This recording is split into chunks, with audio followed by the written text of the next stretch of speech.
Al-Quran pada hari ini, Kamis 8 April 2021. Kepada Buya Syakur, kami persilakan. Assalamualaikum warahmatullahi wabarakatuh. Waalaikumsalam warahmatullahi wabarakatuh. Bismillahirrahmanirrahim. La haula wa la quwata illa billah. Asyhadu an la ilaha illallah wa asyhadu anna Muhammadar Rasulullah. Allahumma salli ala sayyidina Muhammadin wa ala alihi wa sahabatihi ajma'in ma ba'd. Mari kita lanjutkan ke halaman 759, alinea terakhir, sebelum terakhir. Bismillahirrahmanirrahim. Wa man yushaqiqir rasula, barang siapa yang mempersulit Kanjeng Nabi, melawan Kanjeng Nabi, min ba'di ma tabayyana lahul huda, setelah jelas dia mendapatkan hidayah dari Allah, sudah pernah masuk Islam. Wa yatabi'u ghaira sabilil mu'minin, tapi dia mengikuti jalannya orang-orang yang tidak beriman. Nuwallihi ma tawalla, akan kami palingkan dia, wa nuslihi jahannama, dan akan kami bakar dia di neraka jahanam, wa sa'at masira, dan neraka jahanam itu adalah tempat kembali yang paling buruk. Wa yu'allilu an-nasa hadzal masir al-ba'is, nasib yang sangat mengenaskan, yang sangat buruk itu diterangkan oleh nas ini, diuraikan. Bi anna maghfiratallah, bahwa ampunan Allah itu subhanahu wa ta'ala tanawala kulla syai', ampunan Allah ini untuk semua apa saja, semua dosa-dosa, semua kesalahan, kekhilafan, kekeliruan, ketidaktahuan, kebodohan, semuanya itu akan mendapatkan ampunan dari Allah ketika yang bersangkutan meminta maaf kepada Allah atau bertobat. Illa an yushraka bihi, kecuali dosa yang kau lakukan itu karena engkau mempersekutukan Tuhan. Nah, itu lain bedanya. Kalau mempersekutukan Tuhan, fahadhihi la maghfirata liman mata 'alaiha, di sini tidak ada ampunan bagi orang yang mensekutukan Tuhan ketika sampai mati dia tidak merubah diri. Itu. Jadi bagaimana? Ya logikanya semua dosa selesai. Asal kau minta ampun, diampuni.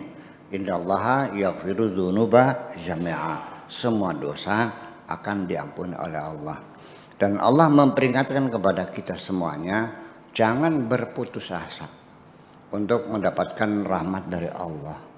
Sebesar apapun dosamu, katakanlah engkau melacur 40 tahun, katakanlah engkau mabuk 20 tahun lamanya, jangan kepalang tanggung, nanggung gayanya gitu, diterusin ya dosanya, karena rasanya sulit. Allah akan mengampuninya karena dosaku sudah terlalu besar.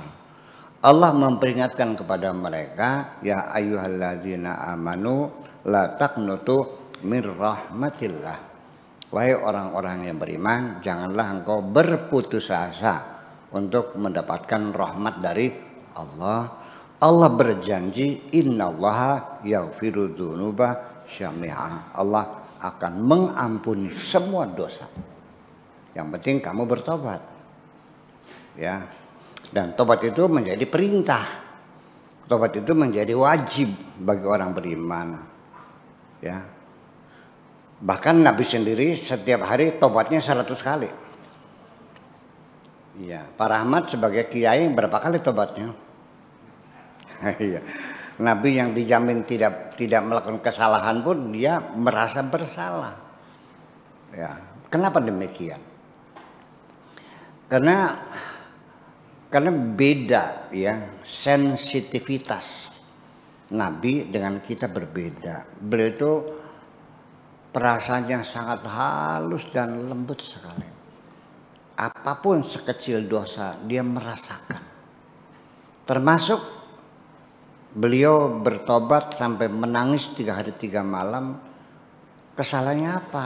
Dia enggak menyakiti orang, dia tidak mengkhianati orang, dia tidak.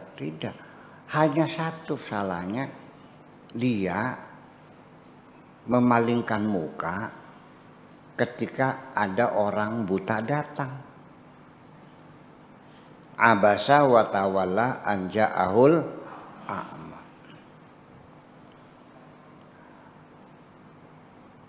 Itu kalimat abasa wa tawalla an ja'ahul a'ma. Itu bukan kata-kata marah.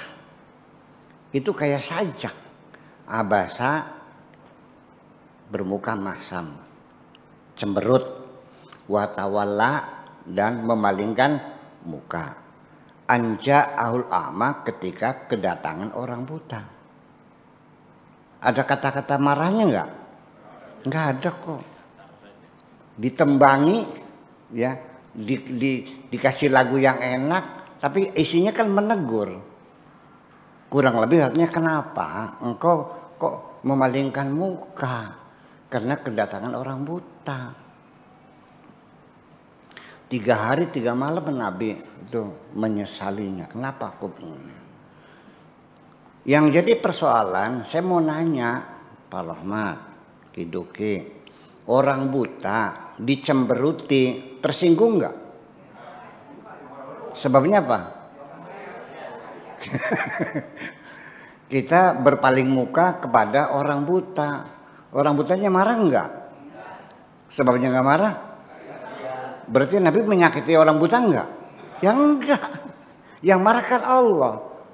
Karena Nabi juga dapat bikinnya Allah, orang buta juga sama-sama dapat bikinannya Allah, sama makhluknya. Kenapa kamu tidak menghormatinya? Nah, saya kira itulah sebabnya Nabi bertobat 100 kali itu karena sangat sensitif sekali. Iya.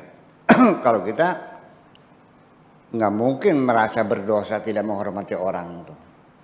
Salah saya apa? Iya. Kue saya keluarkan, kopi saya hadukan. Tersinggung itu masalah sendiri.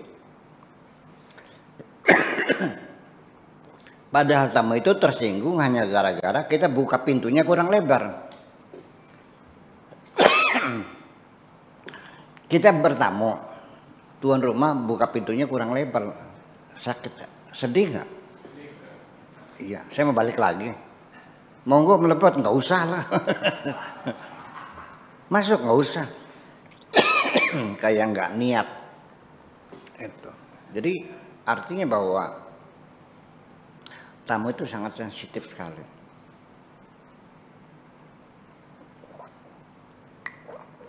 Sangat sensitif sekali. Kita sedikit saja kurang ramah, merasa kurang nyaman tamunya. Ya, umpamanya, ya Allah ya Rabbi. Umpamanya tamu datang, nah silakan masuk. Ya, ada perlu apa? Bahasa itu kan kurang nyaman.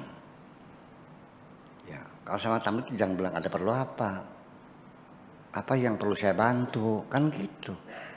Beda nggak? Ada perlu apa? Dengan apa yang bisa saya bantu? What can I do for you? Beda kan? Dengan what do you want? Beda kan? Ya iya gitu. Ya Allah ya Rabbi. Jadi sekalipun saya tahu dia naik bus, naik Kopayu, nggak apa-apa saya nanya. Untuk ramah tamah mah, naik apa kesininya? Sekalipun saya tahu dia sendirian, ya untuk ramah tamah kita tanya juga dengan siapa kesininya. Dari rumahnya jam berapa? Padahal saya tahu paling jam 9 dari rumahnya, dari Sukra kok.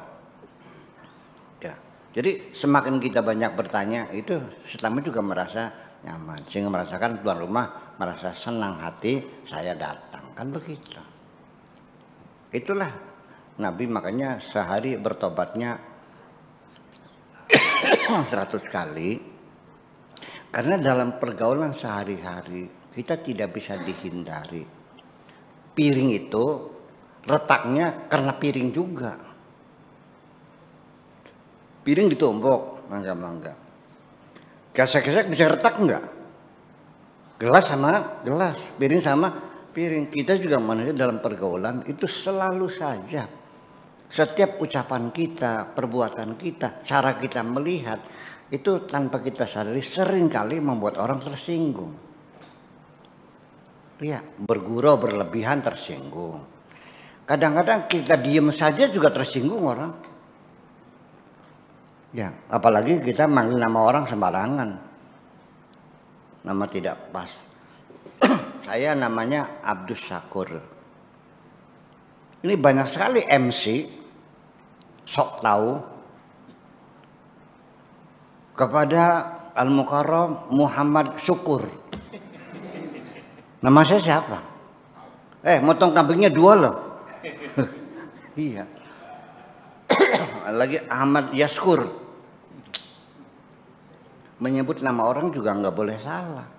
Saya itu tersinggung loh. Menulis nama orang, hurufnya jangan salah. Nanya, how to spell your name? Bagaimana cara menulisnya? Jangan sok sendiri. Kalau tersinggung bisa dibalikin lagi surat loh. Iya. Itulah namanya harga diri orang itu seperti itu. Jadi artinya mustahil kita sehari-hari tidak melakukan kesalahan. Bahwa kesalahan itu adalah bagian penting dari manusia juga. So, tidak mungkin ada orang yang tidak salah. Yang penting kita bertobat. Semua tobat diampuni kecuali satu, yaitu ketika kita mensekutukan Tuhan dengan yang lainnya. Itu yang penting. Innallaha la yaghfiru an yushraka bihi. Allah tidak akan mengampuni ketika disekutukan. Wa yaghfiru ma duna dzalika, selain itu akan mendapat ampunan dari Allah. Liman yasha, kepada siapapun yang dikehendaki oleh Allah. Liman yasha. Apapun sukunya, apapun agamanya, apapun, Allah bisa nggak mengampuni? Jangan pernah mengatakan Allah tidak mengampuni dosa. Jangan melebihi kekuasaan Tuhan. Tuhan bisa mengampuni siapa saja. Innaka tu'adzibu man tasya wa taghfiru man tasya. Innaka tu'adzibu man tasya wa taghfiru man tasya. Tu'til mulka liman tasya wa tanzil mulka mimman tasya. Tahdi man tasya wa tudillu man tasya. Tapi di penghujungnya biyadikal khair. Sekalipun demikian, aku yakin engkau terlalu baik. Awas. Biyadika lan iku tetap kelawan tangane sampeyan al khairu utawi kebagusan. Maksudnya apa? Kendati pun demikian, aku yakin engkau terlalu baik. Gitu misalnya. Biyadikal khair tuh. Iya, bukan hanya memberitahukan, enggak. Iya, jadi walau bagaimanapun saya yakin Bapak ini orang baik kok.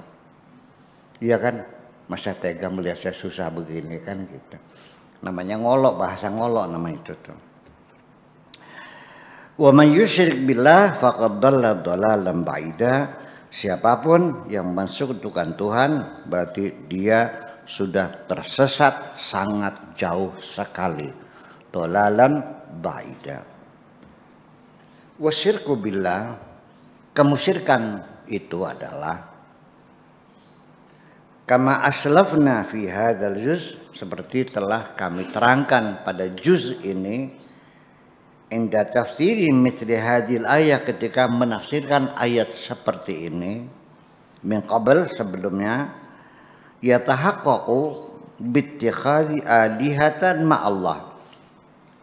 Disebut kemusyrikan itu, mensekutukan itu apabila engkau mengangkat Tuhan lain bersama Allah. Ada Tuhan lain. Kepada Allah juga minta, kepada pohon yang rindang juga minta, sama kebuyut juga minta. Nggak tuh di Malang ada kebuyut nggak di Malang? Kebuyut tuh pohonnya dibungkusin kain putih, terus kalau tiap malam Jumat dikebuli menyan gitu. Minta selamat kepada pohon. Jadi ketika orang itu mengangkat selain Allah setara sejajar sebagai Tuhan sama dengan Allah, itu namanya kemusyrikan. Artinya menduakan Tuhan, bahwa selain Tuhan ada Tuhan yang lain. Ittikhadan sharihan, yaitu dinyatakan secara terang-terangan, ya. Ala tariqatil jahiliyatil arabiyyati wa ghairiha minal jahiliyat, seperti yang dilakukan oleh orang-orang Arab zaman jahiliyah, di mana mereka secara terbuka dan langsung menyembah, bersujud, ya kan, berhala-berhala yang mereka pasang di sekitar Ka'bah itu. Karena yatahaqqaqu bi'adami ifradillahi bi khasaisihi, dan juga bisa disebut kemusyrikan ketika kita tidak mengesahkan Tuhan dengan segala keistimewaan yang dimiliki oleh Tuhan. Wal i'tiraf li ba'dil bashar bihadhil khasa'is, dan termasuk ketika kita mengakui berbagai keistimewaan yang dimiliki oleh manusia, ya, mengakui bahwa ada manusia yang punya keistimewaan seperti yang dimiliki oleh Tuhan, itu juga sama, termasuk kemusyrikan. Ka isyraqil yahud wan nasara, seperti kemusyrikan Yahud dan Nasrani, alladzi hakahu al-Qur'an, seperti yang diceritakan dalam Al-Qur'an, min annahum, bahwa mereka itu ittakhadu ahbarahum wa ruhbanahum arbaban, yaitu karena mereka mengangkat tokoh-tokoh agama mereka sebagai Tuhan. Min dunillah, selain Allah. Jadi tokoh agamanya, kiainya dijadikan Tuhan. Itu juga termasuk kemusyrikan. Itulah sebabnya sampai sekarang saya tidak menentukan torekotnya apa. Karena ada kekhawatiran di dalam diri saya. Biasanya kalau torekot ketika berzikir itu syaratnya kita harus membayangkan wajah mursyid. Betul nggak? Ya sekarang kalau mursyidnya mukanya ganteng enak juga sih membayangkannya. Tapi kalau mukanya nggak ganteng gimana? Kalau bibirnya sumbing. Nah, iya, kalau sayanya ganteng iya enak bayangkan. Kalau sayanya tidak ganteng, empet enggak? Itu persoalannya. Jadi kenapa sih kita tidak membayangkan wajah Allah aja sih? Iya kan gitu. Dan kesetiaan kita hanya kepada Allah dan Rasulnya, semacam itu. Itu kekhawatiran. Walam yakunu abaduhum, padahal mereka itu tidak menyembah tokoh-tokoh agamanya itu. Tidak, mereka tidak menyembah, tidak menyembah tokoh agama, tidak menyembah kiainya, tidak sebetulnya mah. Walakin kanu faqat, tetapi mereka itu hanya saja kesalahannya i'tarafu lahum bihaqqis tasyri' lahum, karena mereka mengakui, membenarkan tokoh agamanya mempunyai hak membuat undang-undang, bisa mengharamkan dan menghalalkan. Itu persoalannya. Jadi ini juga hati-hati ini nih. Ini kata Syed Qutb ya. Ya. Di tafsirnya. Ya, kesalahannya karena mereka mengakui bahwa tokoh agama itu punya hak tasyri'. Artinya hak konstitusi ya. Hak untuk menetapkan undang-undang. Gitu. Min dunillah selain Allah. Fahramu alaihim wa halu lahum, sehingga mereka mengharamkan dan menghalalkan. Jadi kita kembali lagi, saya sudah mengatakan berulang-ulang, saya tidak punya hak untuk mengharamkan dan menghalalkan. Sebab itu adalah hak prerogatif Allah, yang berhak untuk mengharamkan, menghalalkan hanya Allah, karena Dia pemilik. Saya sama dengan kamu juga sebagai tamu di sini, sama-sama tamunya. Kok kenapa saya mengatakan ini haram ini halal? Nabi sendiri itu tidak diberi kewenangan mengharamkan dan menghalalkan, apalagi saya sebagai kiai. Begitu Nabi mengharamkan, langsung kena marah oleh Tuhan. Ya ayyuhan nabiyyu lima tuharrimu ma ahallallahu laka.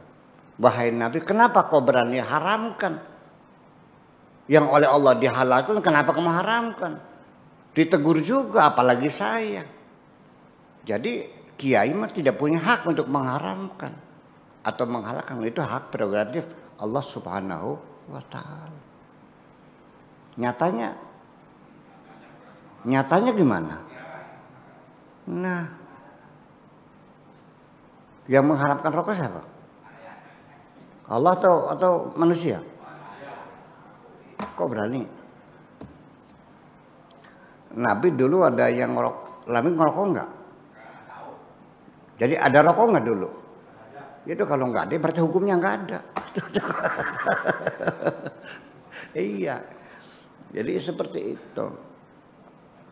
Jadi ya kita ya. Jadi gimana? Ya kita mah yang harus kita lakukan hanya mengikuti Nabi saja. Kalau Nabi nyuruh ya kita laksanakan. Kalau Nabi melarang ya kita tinggalkan. Iya.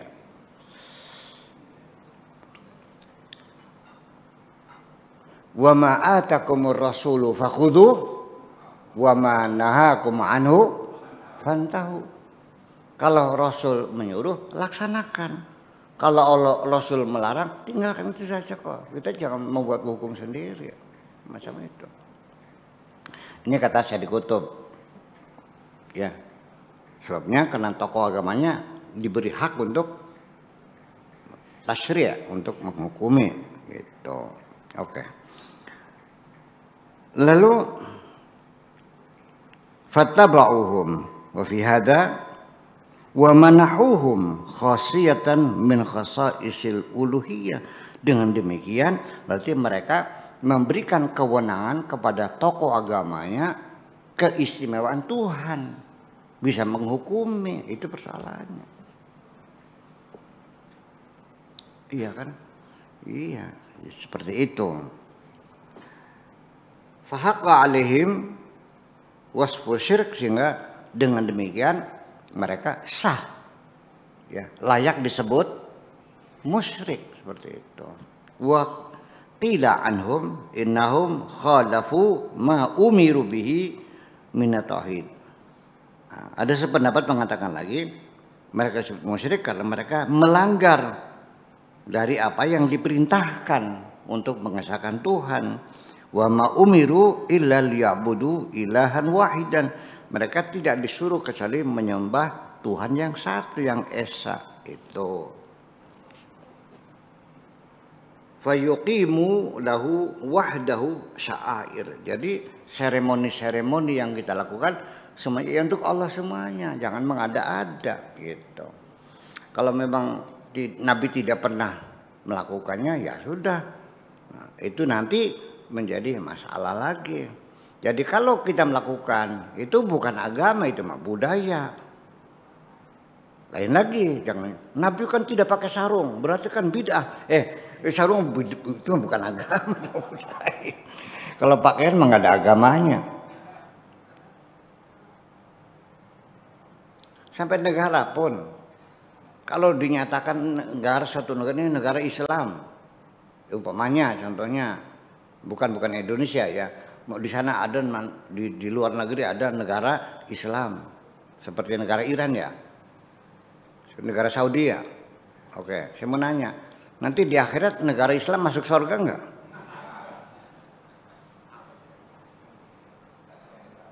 Ya karena negara bukan mukallaf, mukallaf itu manusia. Yang berkewajiban masuk Islam itu manusia bukan. Kalau negara mah ya silakan kita berdasarkan konsensus, kesepakatan bersama urusan dunia. Paham ini? Seperti itu. Ini konsekuensinya seperti itu. Kemudian wa yatalaqau minhu wahdahu asyara'i wal awamir. Jadi kita hanya menerima perintah dan larangan itu dari Allah melalui Rasulnya, bukan melalui tokoh-tokoh agamanya. Jadi jangan mengangkat kamu dirimu sebagai Tuhan, apalagi menganggap ulama tidak pernah salah. Siapa bilang?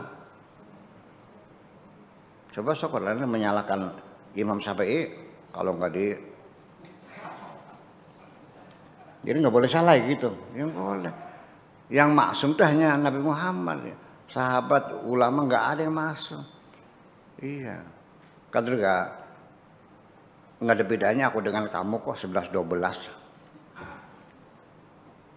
Betul nggak? 11? Iya, hanya bedanya kan karena belum dibongkar oleh Allah aja sebetulnya. Kalau sudah dibongkar mah nyungsap semua kok. Jangan sok merasa suci lah. Ketika engkau masih sering melakukan dosa-dosa, jangan pernah menganggap dirimu lebih hebat dari siapapun kok. Ya, itu aja. Bas.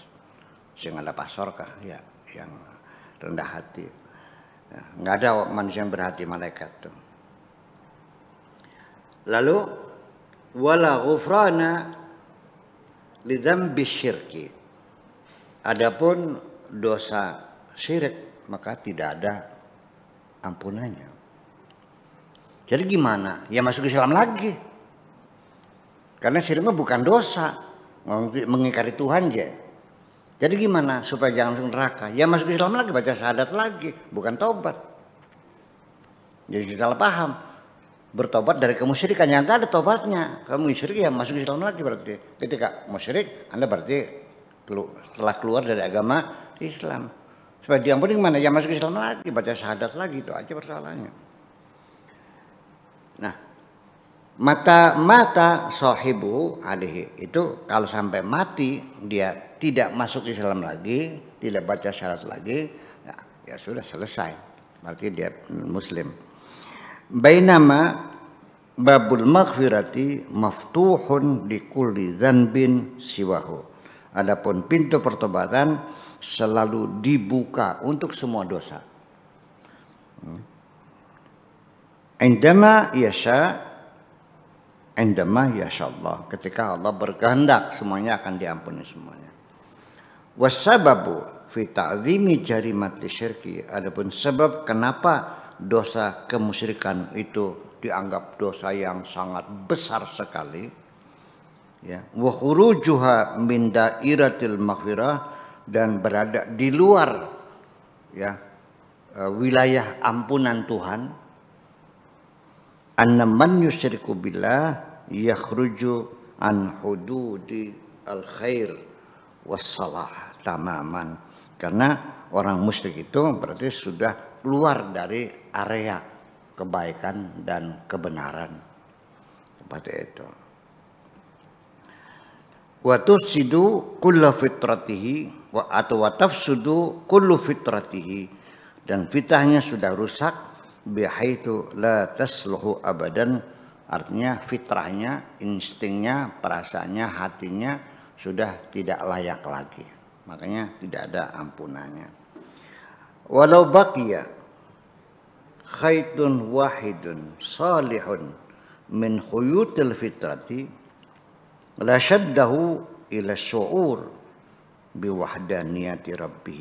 Andaikan masih ada satu benang merah yang bersambung dengan kesolehannya, ya, dengan fitrah yang baiknya, pasti dia akan tertarik kembali, akan merasakan keesaan Tuhan di dalam hatinya. Walau qablal maut, sekalipun sebelum dia meninggal dunia, bisaatin, satu saat sekalipun, fa amma faqad gharghara, kalau sudah masuk ke dalam sekali, wa ala syirki, dalam kemusyrikannya, faqadin taha amru, urusannya sudah selesai. Wa haqqa 'alil qaul, maka dia berhak untuk mendapat hukuman dari Allah Subhanahu wa taala. Wa nuslihi jahannama wa sa'at masira. Segitu saja. Wassalamualaikum warahmatullahi wabarakatuh. Waalaikumsalam warahmatullahi wabarakatuh.